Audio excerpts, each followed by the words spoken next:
I think you're really smart with thinking about the concept of momentum, because that second location can make or break you.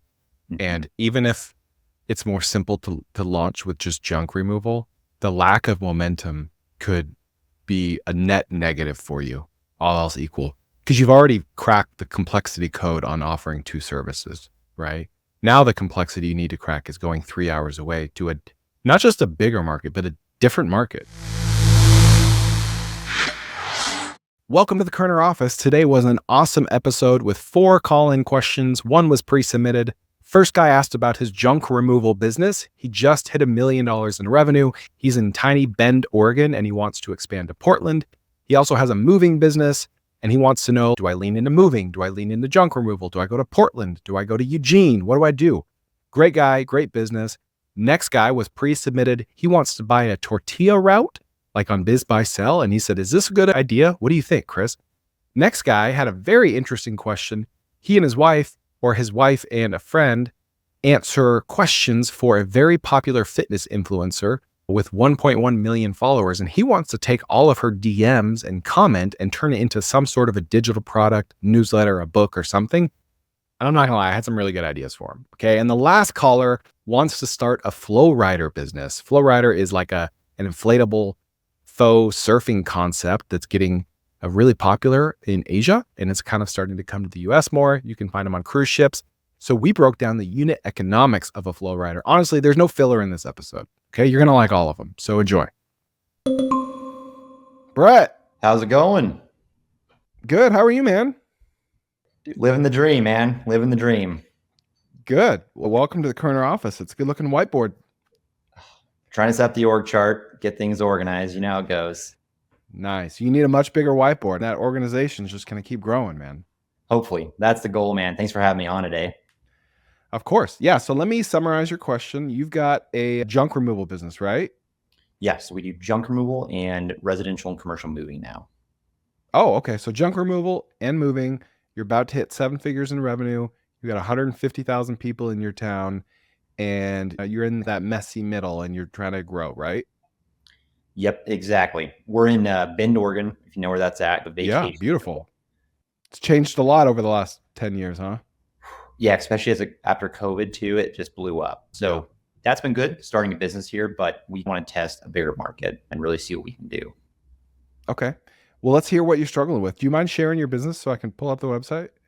Absolutely. So the business name is Live, L-I-V-E, Junkless, Junkless.com. All right. So let's hear what you're struggling with.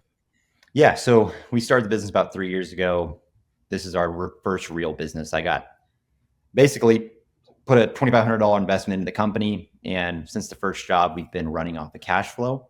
We're up to about 10 employees now, 1 office staff, and then we have a virtual assistant who helps organize kind of our back-end metrics.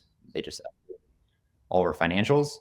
And so we've got a relatively small crew of guys, and we're at this point right now where on the junk removal side, we are the market owners in terms of market share. So we probably, it's hard to guesstimate, but based off of revenue and the amount of jobs that we're calculating through just reverse engineering Google, probably roughly 40 to 50% of jobs are going through us on the junk removal side.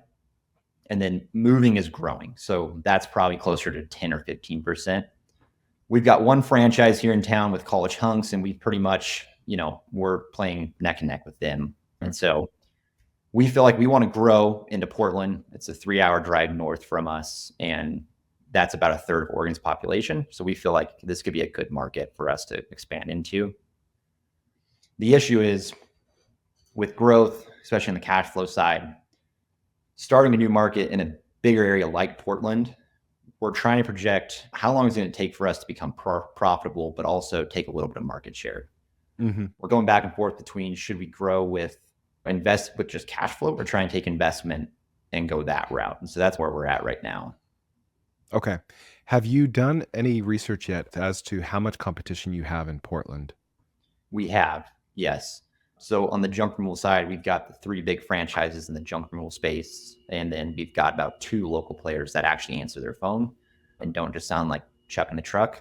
So we've got about 5 competitors in the entire Portland metro, which is about an hour drive. Let's say you're smack down the middle. Well, I thought, wasn't Portland 3 hours away? 3 hours away, but if you're, let's say you're smack dab in the middle of Portland, you can Oh, just okay. Okay. Gotcha. drive around for Gotcha. like an hour. So 5 potential competitors. So you'd be the sixth. We'd be six. Yeah. Big player, ideally. And Portland's like 8, 10 times bigger than Bend. Yeah. I think it's about 10 times bigger now, maybe a little Okay. bit more. And how many competitors do you have in Bend? Just So the one? in junk removal, we've got about 7. And then on the moving side, about 3. So you have 7 competitors in Bend, but only 5 in Portland? So we have 7 good competitors in Bend, actually. Like I would say they answer their phone, they're out every day actually working. Majority in Portland, it's a lot of one-man trucks with a dump trailer. And it's, we scraped about 50 companies, called them all, and about 5 actually sounded like they run a real business. Yeah. They're going after the same competitor, the same customers we are, the ones that actually will spend for brand versus just like, I want the cheapest guy, basically. If that helps. Okay.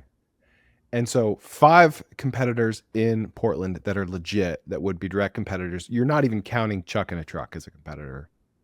No, because a lot of their customers are going to be the people that just want to pay the lowest amount. Yeah. And that's not who we're trying to go for. And so in Bend, you have 5 legitimate competitors or 7 legitimate competitors? 7 to where we've called them, we know most of them, and they actually do a pretty good job. I would say there's 2 that are just about, they're organized, they have good pricing set up, and they know how to run a business. Okay. So on paper, like there's significantly less competition per capita in Portland than Bend, right? Like significantly less. Absolutely. There's more. So from a marketing perspective, PPC is how we gain initial traction. And there's a lot of competitors playing on the PPC side. So there would be a lot of money that would have to go into developing the marketing there. But in terms of the actual competition, I'm pretty sure we could rank up there with Junk King and Got Junk and blow them out of the water just because we're small and we can act nimble and we're not a franchise. Yeah. Have you looked at starting in Eugene just as like because that second market is a big deal, right? Like to go from 2 to 3, no big deal. 1 to 2 is a big deal. Have you thought about dipping your toe in the water in Eugene, especially since it's closer and smaller? Yeah, we have. We've definitely considered that. The population is a little bit smaller and we don't know the demographic as well. And so that was it's a college town, our hesitation there. Yeah, U of O is there and it's definitely a college town. Do you know what the competition looks like there? Yeah, there's 2 franchises. There's Junk Luggers and I think there's Junk King in Eugene as well, I believe. And then there's just some local guys. We're mainly worried about the franchise because they actually know how to market and brand. That's really the big thing in junk removal. Yeah. It looks like it's not even that much closer than Portland, right? A half hour? Half hour. Okay. Same with Salem. Salem's, yep, it's about a half hour closer. Okay. So when it comes to junk removal and moving, what do you like more? What side of the business are you wanting to lean into?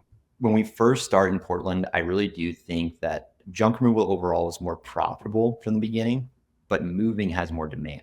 And so I'm torn 50-50. And looking at the data, moving has about double the search volume as junk removal does. And so for us, operationally, we would send down one of our team leads that's currently here and set him up as an operations manager down there. And we would handle the marketing. But he has experience in both moving and junk removal. And so we could honestly play it both ways. It's just, I actually would love your opinion. Do you think that's too much to try and do both, or would you focus on one to start? If I were expanding into a new market, I would definitely start with one because that's what you did here. Not really by design, but you started a junk removal company, right? So that's more familiar. You're using the same truck for both services, right? So we utilize, for Portland, let's say we started both there, we would buy a dump truck and we'd probably rent a box truck from Penske to get going. Okay. Yeah. Okay. So pretty low cost to start because you are able to rent. Exactly. Most of our cost is honestly marketing and then the operation manager's salary. Okay. How often are the 2 services paired together? About 50% of the time. Okay. And that's just like without you having to push it. It's just like if someone needs junk removed, 50% chance they're going to need moving as well. Within 6 months to a year is what we're finding. Because a lot of junk removal Usually it's the reverse. If someone's moving, a lot of times they need junk removal right away. If someone needs junk removal, we'll pitch to the fact that we do moving, and then 6 months down the road, they usually call us to do the move. So you're remarketing to these guys? Are you keeping them in an email list and all that?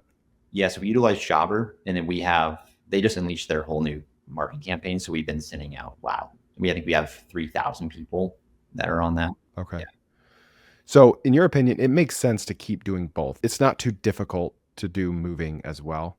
Like you want to keep leaning into that, or you're on the fence? They're so similar, and that's why it was a natural progression. That's why College Hunks really did that, is because they go hand in hand labor wise. It's just some of the systems and planning are a little bit different. That's it. How is your pricing compared to College Hunks or Junk King? On the junk side, we're about $30 cheaper on a full load basis. So if you fill up a full truck. How much is a full load? So every franchise, usually from what I've seen, is between $750 and $800, depending on the market, for a full 15-yard truck. So you're within 5% cost of the big guys. Exactly. Okay. And we really take the approach, like we want to be the Chick-fil-A or Les Schwab of these industries. So we try and be clean cut, polos, good customer service.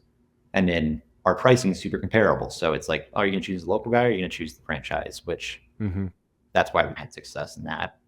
Moving, though, is really just a customer service game because it's very regulated. Your prices are decided for you. And so everyone's the same. I don't understand that. What do you mean? So in Oregon and in a lot of states, if you're doing an intrastate, so like a local move, less than 50 miles, we have to follow a tariff that defines our prices for us. If you do long distance, it's based on weight and distance. And so it's just, everyone is very similarly priced. And I had no idea. Super regulated. I knew Oregon was very regulated, but I didn't know that was a thing. How common is that in other states? Super common because what was happening is back in the 90s and early 2000s, movers were holding cargo hostage until they would jack the price up. And so they forced a very regulated system. So now every state has some type of Department of Transportation that you have to be aligned with. And then obviously the US DOT to do anything across state lines. That is fascinating. I had no idea. I'm so cheap. Like I don't pay movers. I'm so cheap and I'm so lazy that I don't move. So I don't have to move my stuff. But if I did move, I would move my own stuff. So I hear you, man. So right now, gun to the head, what are you going to do to grow? Go to Portland, do both at the same time, or start with one? That really, we're kind of torn. We have the experience in the systems right now to where what we're really trying to do is build a training system to improve our leadership in the current staff we have and use them as a Chick-fil-A method of, hey, we'll give you partial ownership in this business, pay for performance. You've got to train the guys under you. So I'm pretty confident if we can do that successfully, that's easier said than done, that next person can go to the next market, introduce both services, and we could run both simultaneously. Do you have a specific person in mind for Portland yet? We do. And his name's Ryan. He's been on our crew for about 1.5 years, and he has about 3 years moving experience prior to that as well. So he's pretty versed in the industry. Who would step in for him in Bend if he were to move to Portland? We've got a guy named Bryce on the team, and he's shown initiative and he understands the systems and how we work. And so he would replace Ryan. Okay. Yeah. Do you think Bryce might be the second guy to go to Portland? I think if that model worked, I think he would actually want to take it to a different location. So that's why Portland seems so big. It's super big. And so that's where you don't want to overextend ourselves with the cash flow we do have, which is why we're in this weird middle ground where we've maxed out what we can do in Bend. Yeah. And so it's the only other option unless we just want to stay content. Who wants to do that? Exactly. It's too boring. We got to progress. That's why we're on this earth. Yep. Have you already talked about territories? What was the first guy's name? Ryan. Have you ever already talked about a territory of Portland with Ryan? Yeah. So we've already had this conversation and he's very interested. We would focus really what we want to do is narrow down Portland into one small circle to start in. And that would be the west side of Portland. So where Nike's based. So Beaverton, the higher end suburbs of Portland is where we would start. Have you done more granular PPC research or competitive research based on territories within Portland? We have. So we've done keyword research and what the average price is, and it's super comparable to Bend. So Okay. it's ranging between $15 to $100 for an actual conversion. Hmm. Okay. It's expensive. It's competitive. Yeah. And if you were to use Ryan for this, would you start with one service or both? To be honest, my gut tells me to do both because I know I can create instant demand off of moving, Yeah. but I know it makes it more complex. Junk is going to probably take longer because people vet junk companies more. Actually, they actually look into them versus movers. They just need their stuff moved. They don't care as much. Yeah. Which I thought it'd be reversed, right? But it's not. So it's just this weird area I'm in right now.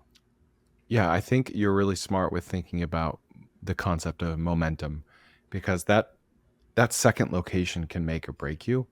And even if it's more simple to launch with just junk removal, the lack of momentum could be a net negative for you, all else equal, because you've already cracked the complexity code on offering two services, right? Now the complexity you need to crack is going 3 hours away to a not just a bigger market, but a different market, like a different culture altogether, right? Yeah. Like someone living in near the Nike headquarters, I would imagine, is completely different than someone living in Bend, Oregon, Yeah. right? Bend is like it's on an island. It's very unique. Yeah. Is there a part of Portland that is more like Bend than West Portland? Actually, West Portland's probably the most comparable because what happens is people visit Bend for corporate retreats. So through Intel or Nike or Tektronix, and they end up saying, hey, I love this place. As soon as I retire or have the option to, I'll move to Bend. And so the last 5 years, the demographic from Bend has gone from dirtbag skier to more like, hey, I've got a lot of money and Bend is a vacation market. Let's move there. Yeah. And so what we like about Portland is it's more white collar and folks don't have trucks. They don't have access to dump trailers or moving equipment. They don't want to do it themselves. And the demographic between Bend and Portland, like you can look at the moving data, everyone from Portland or Seattle or San Francisco is moving to Bend. And so it's super similar in terms of the person. Okay. I don't know if that helps. Yeah, it does. And how long have you been open in Bend, and how long has Ryan been with you? So we're coming up on 3 years in July. So we started 2021, and then Ryan's been with us for a year and a half now. So about half the time. Okay. Man, it might make for really good content for me to just turn your model on its head and just send you a different direction. But I think you're just like, I just want to confirm the path that you're already on. If I were you, I would, like, you've been in business for 3 years. I would do exactly what you're planning on doing. I would go to West Portland. I would use Ryan. I would make sure that he knows what his territory is. I wouldn't promise equity yet. I would promise a rev share to him based on the business that he brings in that can convert to pro rata equity. Maybe the same, maybe different. Maybe it's 10% rev share that converts to 5% equity or 10% equity or whatever in that territory.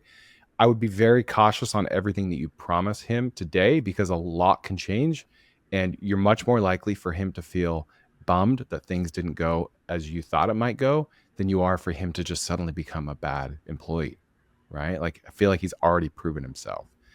But like, offering equity to employees can be logistically tricky. And I've made that mistake in the past of offering ownership, and then when push came to shove, it was actually hard to make that work due to external circumstances.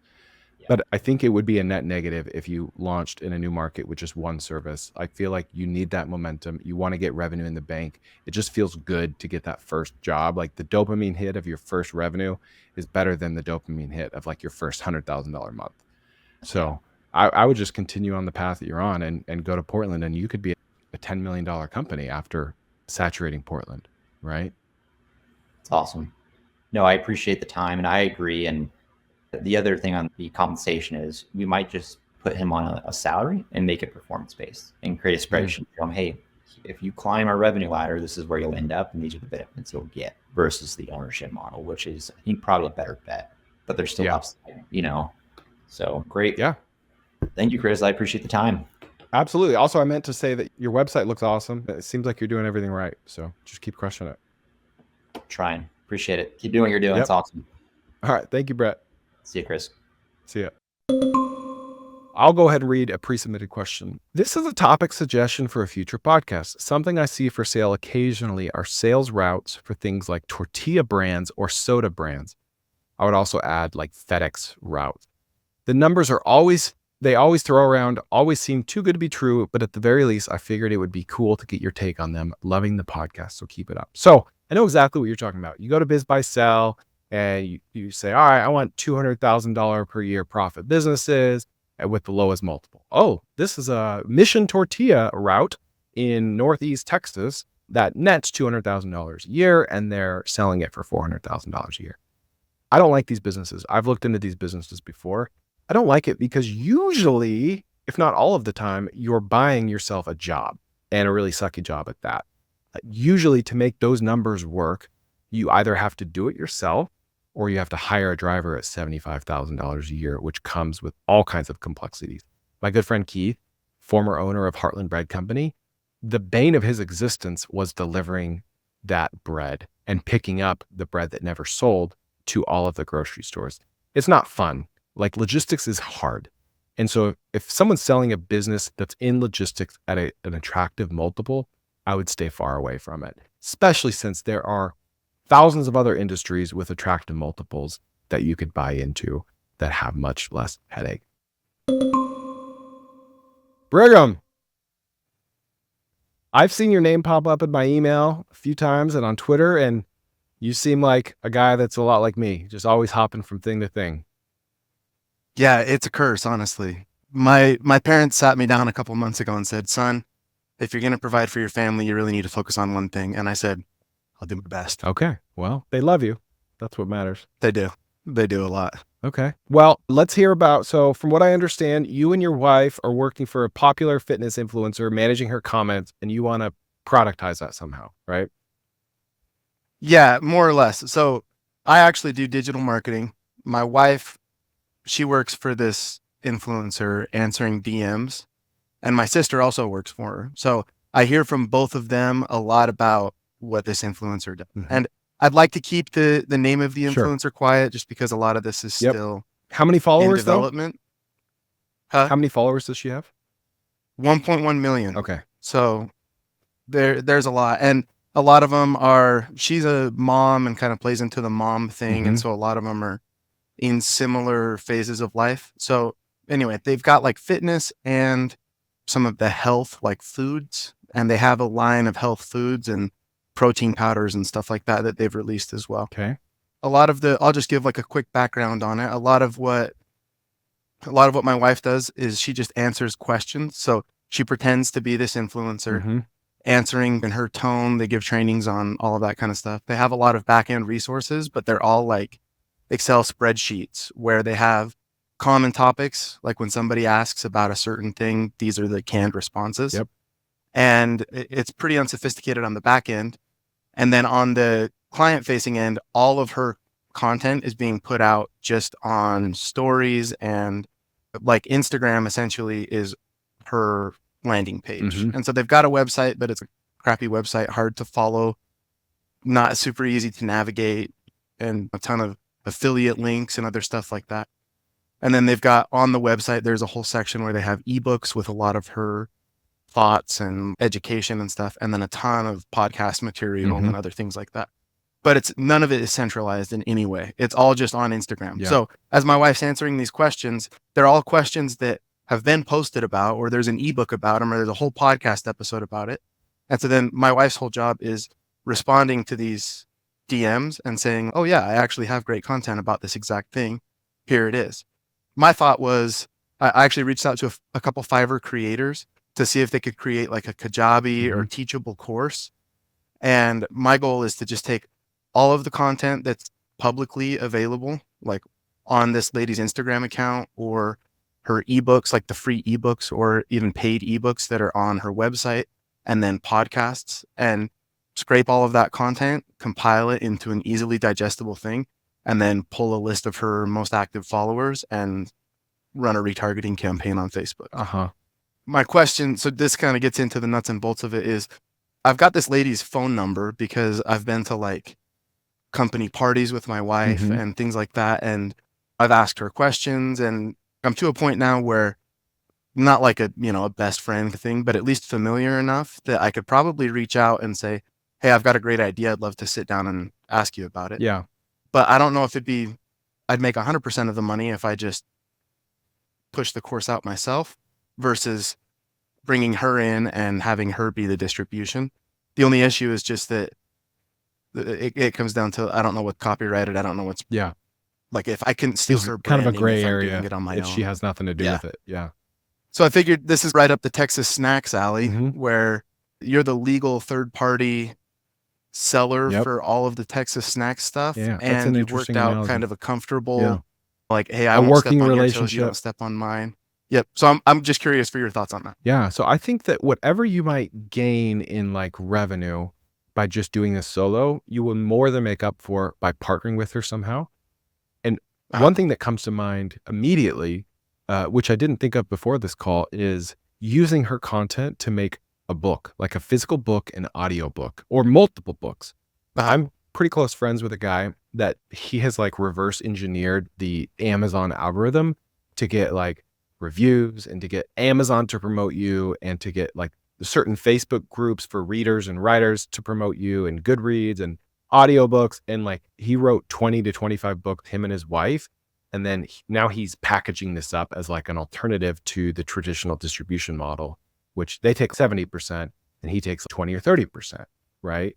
And so I think there's a world where you could take all of her content, use AI to organize it, and then use a human, like a human of a similar demographic that speaks this language, and maybe like a mom that's really good at writing, right? That is kind of in this mom Instagram world. You could use them to take like the outline that AI gave you and actually write a physical book, or use AI to tell you like, all right, what are 5 really popular books, a whole series of books that I could write about all of these topics that this one person is always talking about. It's actually surprising how much physical books and audiobooks can make, and the shelf life on these years or decades, right? And if you were to do that, it doesn't have to compete with a more expensive course. It could just go side by side, right? Some people would rather read a physical book or an audiobook or have an ebook. The physical book could be top of funnel for something more expensive. But I like the idea of you acting as an agent for her to go find a ghostwriter or to go find a company like I was just talking about with my friend that can actually do all of the work. And you're just frankly acting as a middleman. And maybe this third party company takes a 20 or 30% cut and you take a 20 or 30% cut and she takes 51%, or maybe you take a 50% cut and she makes 20 or 30% because a traditional publisher is going to keep 70% anyway, right? Now, granted, a traditional publisher would probably give her an advance of $50,000 to $500,000, which you wouldn't. I wouldn't want to do that. Yeah, I wouldn't suggest that. But here's the thing. So my friend approached me with this, and I was immediately interested because the hard part is writing the content, and that's done.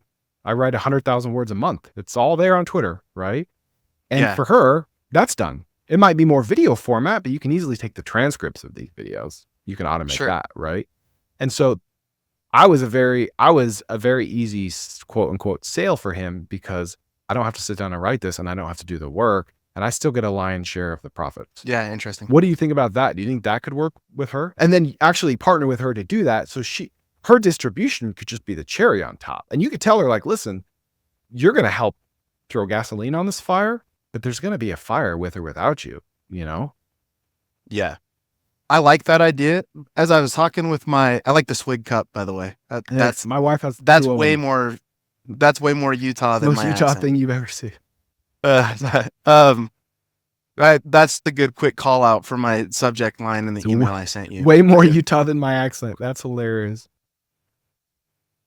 For those, I just mentioned a subject line that I sent in an email to you. It was a whiter whale than a Utah dad. That's good. That's one of the best I've seen. But I like the idea of the book. As I was talking with my wife, I brought that up actually, and she was saying that they've got a really wide horizon on products that they want to roll out, and they've got a limited team. I think they've got something like 20 full-time employees, including some warehouse people and stuff like that. So they're spread really thin, but I think a book is on the horizon. It's just a matter of whether that's 5 years out on the horizon or in the next couple months. I'm not sure. Yeah. But maybe if I just said, hey, this will be I'll accelerate that service, then maybe that would be a lot more attractive. I bet you anything that if a book is on the horizon, which I'm sure, I'm not surprised that it already is, she probably already has a title or a concept in mind. Right. And I did Yeah. too. Like I've always wanted to write a book, and whether I use my friend or not, I'm going to have a book or multiple. But like he brought to me ideas that I had never thought of for books. And he's like, dude, you already wrote about this. And I was like, oh, okay. Well, if you're just going to accelerate the timeline and bring me new book ideas that I probably never would have launched anyways, then what do I have to lose? So maybe her shtick is, I'm making this up, or organic produce, right? And you're like, listen, like you talk about organic produce a lot. You want to write a book on that? Great. Still do. But I've also noticed from your comments, and there's these tangential topics like organic fruit or holistic eating or healing your body with fruit. I could get written for you that you're never going to write about these anyway, right? And a lot of times when, let's say an author, they don't have a hit book until book number 7. When number 7's a hit, people go back and buy 1 through 6. It's like it's a rising tide situation. I just like that idea because it doesn't have to compete with what you're already thinking, like course, and it doesn't have to compete with her. Do you know how big her business is, like on a yearly revenue basis, and or how big her email list is? I know that she does do a newsletter. I don't know how big the client list is. My wife told me, I think it was like 1 month's numbers. I can't remember what it was, but they're growing really fast is the thing. So whatever numbers my wife would have told me 6 months ago, they're much bigger. I don't have any idea. I mean, I could probably back into them if I had a little bit of time, but I don't have them right now. Okay. Yeah. You could also say, listen, there's going to be a lot of work for this book. So I'll give you 30% of it. But for every book you sell through your affiliate link, like if you think that you're going to sell a lot more books than me and my team are going to sell, great. Let's put your money where your mouth is. You're going to get 30% of everything. And then I'll give you 20% on everything that sells through your links, right? Or 50% or whatever it is. That could be more bargaining power to keep a higher percentage. And you can also do it where it's like, listen, let me just write a chapter for you. Ooh, I'll give you an outline. I'll give you a chapter. If the chapter sucks, then we can scrap this whole project. But sure. I definitely think you want to work with her and find some very creative AI tools that you don't really share with her, that you withhold and use to find some really interesting topics or outlines that she might not have thought of herself. Because she's probably swamped, right? Yeah, no, that much is very true, is that there's way too much on her plate, way too much on her team's plate. They're going in way too many directions. And so that was part of why I feel like making a done for you offer would be really attractive. Yeah. So let me make sure I'm understanding you correctly. Are you saying build the course and pitch the course, but then also separately pitch a book idea as well and come across as like, hey, we'll publish your book for you and distribute your book for you, and you can be an additional distributor of the book? I would just approach her first with kind of both options stated loosely, right? I'm like, I think the course idea could be very profitable for this reason, but I think the book idea could be very profitable with this reason, like for this reason. Are you okay with me just taking your content and putting a couple things in front of you just to see what you think?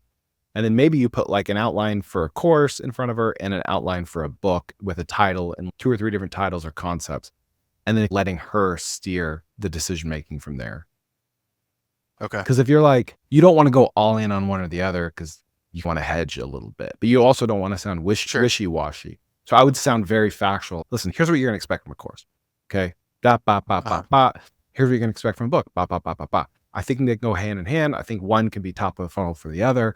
I want to start working on both. I already have the content here. Are you cool if I just start exploring something and we can work collaboratively?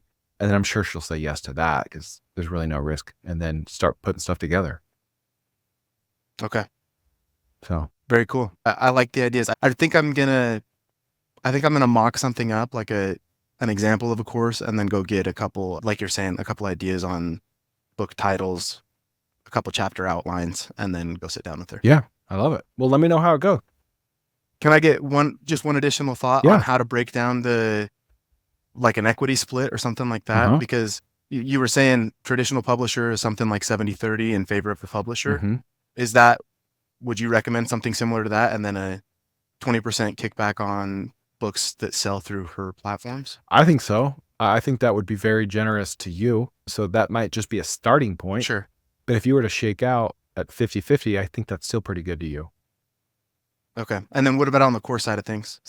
Similar setup? I think so. Yeah, I would say Okay. just for the sake of simplicity, I would keep them the same. Okay. Yeah. Cool. All right. I'll go do it and I'll send you an email and let you know how it goes. I love it, man. Thanks a lot. Okay. Thank you, Chris. Yep. See ya. See ya. Patrick, what's up? Hey, those are good looking teeth. You must have a good dentist. Oh man, thank you. Thanks for taking the time to hop on the phone today. Of course. Yeah, I'm really excited about this one. I love unique, sexy businesses, and this seems like it's one of them. Where are you in this process? Yeah, let's just chat.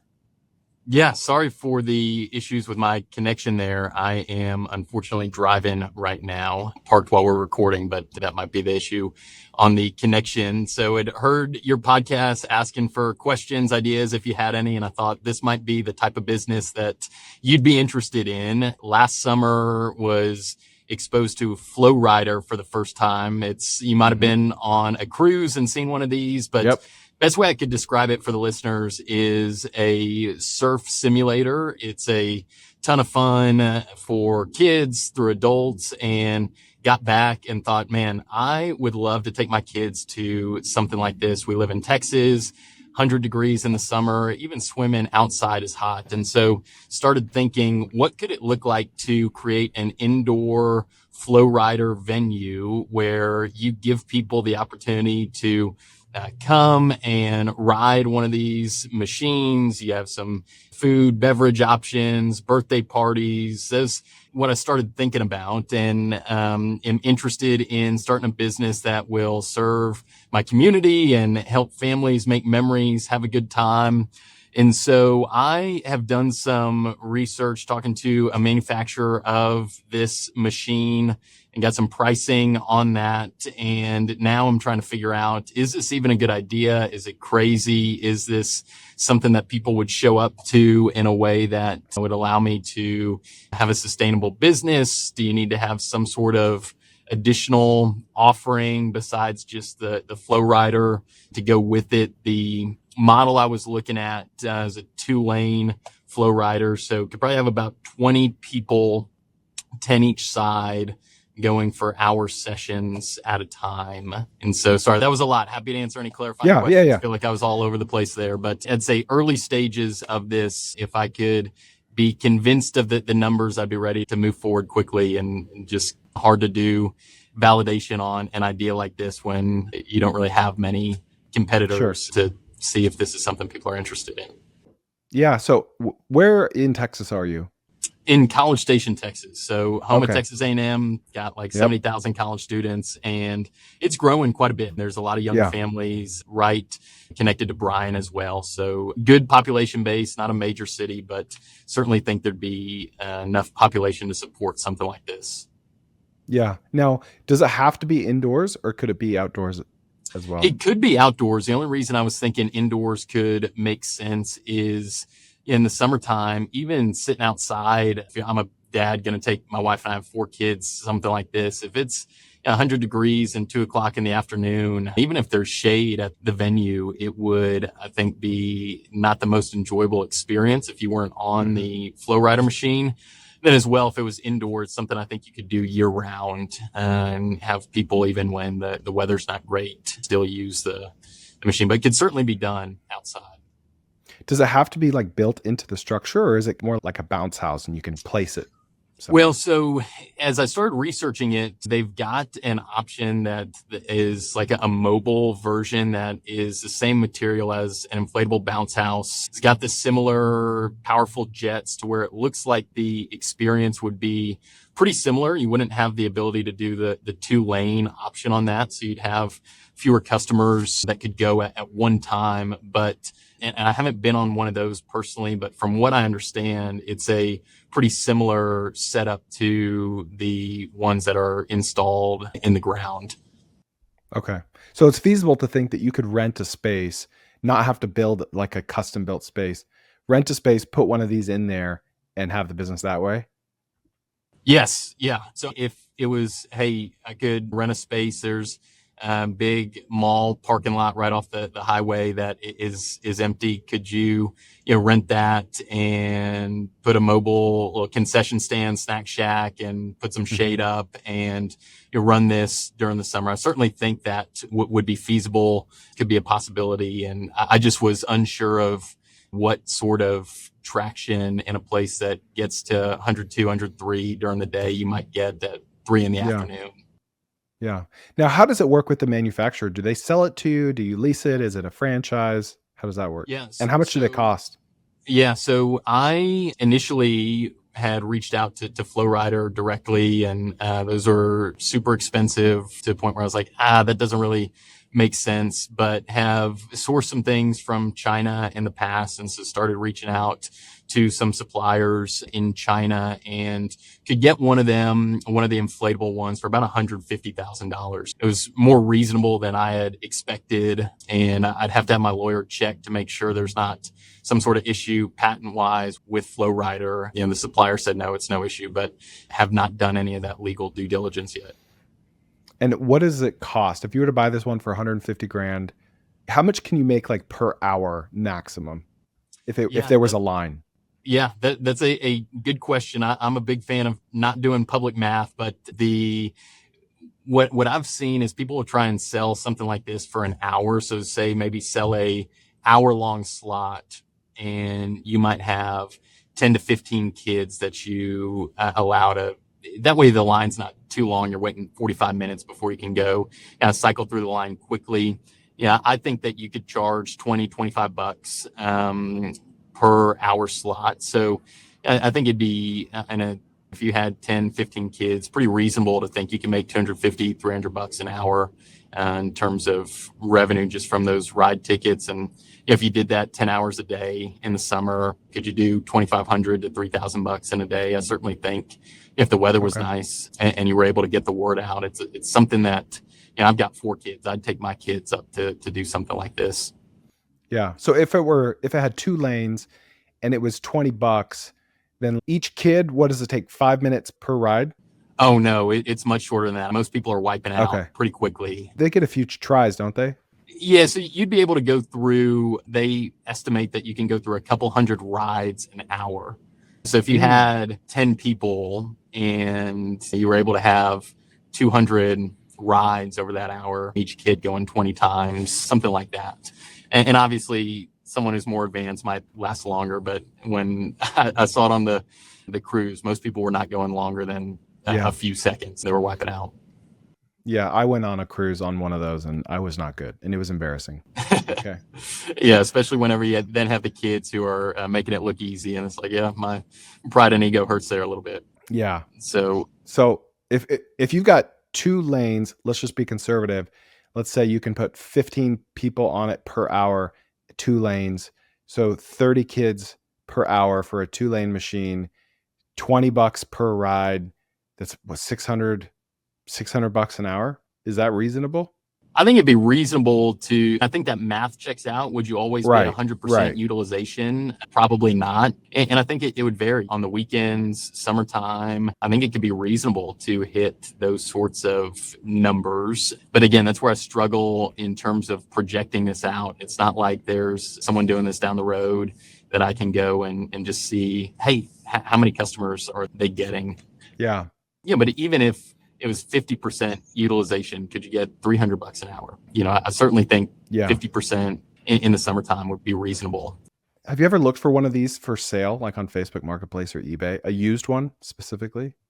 When I talked to Flowrider, they had some used ones for sale, but they were still going to be several $100,000. So I think getting something from China would be cheaper, assuming that the quality is what the videos show. And there's resorts throughout Asia who have these similar types of machines that were not manufactured by Flowrider, but from some of the suppliers there in China. And maybe is there a scenario where if it failed, could just go and sell it and make my money back or minimize the loss? I think it's probably a niche buyer, but I've not checked Facebook Marketplace for them. Okay. All right. I've got a bunch of ideas. So I just actually, this morning, I interviewed the owner of Dig World, which is like a kid's amusement park for heavy machinery. That isn't going to go live for a couple weeks, but it was super interesting because he placed Digworld right outside of one of the most popular shopping malls in Houston. And so he had baked in demand. And it's a 3-acre lot, grassy lot right next to the parking lot. And so it's just really easy. He doesn't own the land, he just leases it. And so if I were you, I love this idea. I would find as many Chinese manufacturers or suppliers of this as possible. And maybe there's only 5. And I would ask all of them to talk to 3 to 5 of their previous customers. And they might be someone in Saudi Arabia. They might not be American, but try to get them on the phone and say like, all right, what do I need to know? And pay them for their time. What are the expectations here? What's a good day? What's a bad day? What do you charge? How many people can you get through per hour? What type of location do you have these things at? And try to get an idea of how much money he's actually making from that exact machine that you would be buying as well. And then I would even see if you can put these outside of a mall or inside of a mall. I think water is the hardest part. Did you see my tweet about the inflatable bull riding business? Yeah. A few months ago. Yeah. That was awesome. I look at this very similarly, and all the commenters like, what about insurance? What about it? Like, you just buy it. Like, people insure bull riding places. That's why there are bull riding places. I look at this very similarly, a lot more expensive, but potentially higher upside. Because if you can make, let's say, full capacity, 10-hour day, which you might never have a day like this, $6,000, then let's be conservative and say that an average day is $2,000. That means you pay off the thing, not including labor costs, you pay off the thing in 75 days. And maybe you're only open on the weekends. Well, that's less than a year. You include the labor cost, maybe it's 2 years. It's pretty good ROI. You could even start calling up malls today and say, hey, would you ever allow something like this, either outside or inside? And law of large numbers says that someone would. And maybe it's a crappy mall. Maybe they're desperate. Maybe it's worth testing it in a crappy mall. Maybe you go find the crappy mall and you walk around and just start talking to the business owners, and you find, all right, these guys are not doing well, but this type of business, maybe an arcade, is actually still doing well. So I would start doing the research just by getting on the phone with previous buyers of these machines and like leasing offices at malls and see if they would allow something like it. I think you're onto something with the indoor aspect, but the outdoor aspect is also interesting because you could, if these are portable, you could just start testing these at fairs and farmers markets just to like learn and like, all right, I'm never going to pay the bills by doing farmers markets or fairs on the weekend, but I'm going to learn a lot about pricing and consumer behavior. And if you pay $10, do you get 5 tries or 3? That's going to be my testing ground for this. And then use that research to make a decision. But I bet you that there's a market for buying something like this. But like anything, when you're buying something from China that's that expensive, buyer beware, because those things could leak. You never know. There's of course risks. But no, I appreciate the feedback. And I've talked to, it seems like most of the customers are in Asia, and I've talked to one of them, and it seems like most of these are placed at large resorts, water parks. And there are some here in the States, but they're part of Kalahari Indoor Water Park, this massive water park here in Texas. And so I appreciate your suggestions and plan to make some calls and see what I can find out. And I am getting close to just saying, worst case scenario, if there's a way to test it in the parking lot of a mall or do this in a low risk way, be interested to see if it could lead to anything. So I'll keep you posted, but really appreciate your time and suggestions today. Oh, sorry, I lost you for a second, but I got the gist of it. Yeah, I think it's worth testing for sure. And I want to hear how it goes. Even if you don't end up launching, I want to hear what you learned from this research. Awesome. Well, I'll keep you posted, man. Thank you so much for all that you do. I really appreciate it. Of course. Yeah, thanks for coming on. Yeah, have a great weekend. You too. See ya. Thanks for joining us on the Kerner Office today. Hope you learned a bunch, and I hope you subscribe and share with a friend, and we'll see you next time.